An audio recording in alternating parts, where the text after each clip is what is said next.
नमस्कार। मैं doctor Manju Jain, retired associate professor from SN degree college Kanpur.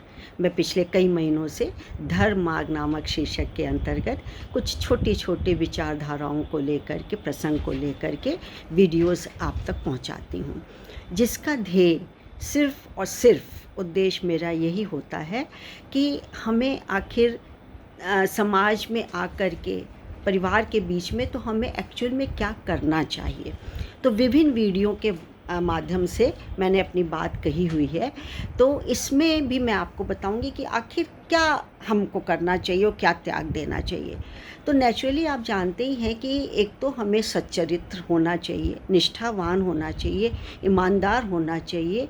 और ये गुण यदि किसी में है या किसी ने आत्मसात कर लिए हैं तो जीवन में उसका पतन कभी नहीं होने वाला है, बल्कि सफलता उसके कदम चूमेगी, ये निश्चित बात है। तो कई प्रसंगों में से आज भी मैंने एक प्रसंग का आपके लिए चुनाव किया है, जिसका शीर्षक है जीवन की सार्थकता। तो आप बता सकते हैं कि जीवन की सार्थकता क्या है। सच पूछिए तो मानव शरीर या इस मृत्यु लोक में मानव शरीर बहुत मुश्किल से मिलता है और बहुत प्रेशस भी है।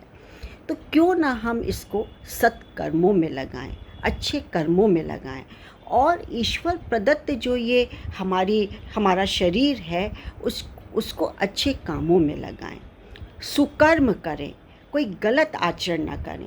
और फिर इस संसार में आके हमको कुछ ड्यूटीज़ सौंपी गई हुई, उस ड्यूटी को अपने ही संसाधन में रहते हुए हम उसको पूरी करें।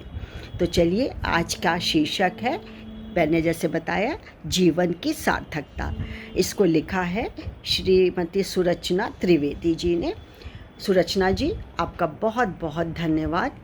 आपकी लिखी हुई बातें मैं जन जन तक पहुंचाती हूं, जिससे कि सब लोग इसको लाभ हो, सबको लाभ हो, सब लाभान्वित हों। दुख और अधर्म को हटाकर सुख और धर्म की स्थापना करना ही मनुष्य जीवन का लक्ष्य होता है।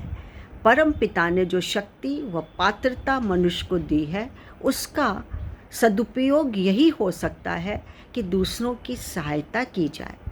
कितनी बड़ी बात है। उन्हें सुखी एवं उत्तम जीवन व्यतीत करने में सहयोग किया जाए। निसंदेह शारीरिक आवश्यकताओं की पूर्ति के लिए श्रम करना तो आवश्यक है, जरूरी है। और जीवन निर्वाह की साधारण समस्या को हल करने के उपरांत जो समय और शक्ति बचती है, उसे हमें परोपकार करते हुए विश्व कल्याण में लगाना चाहिए। यानी खाली हम खा करके, सो करके, डर करके अपना समय गंवा रहे हैं, ऐसा ना करके, बल्कि जन कल्याण में हमको सहयोग देना चाहिए, बल्कि जन कल्याण करना चाहिए। कैसे? दान है, पुण्य है, किसी की सेवा है, उदारता दिखाइए, मदद करिए। मददगार जो लोग हैं, मदद चाहते हैं, उनकी मदद करके आप ये विश्व कल्याण का काम कर सकते हैं, क्योंकि यही समस्त शास्त्रों का सार है। क्या है?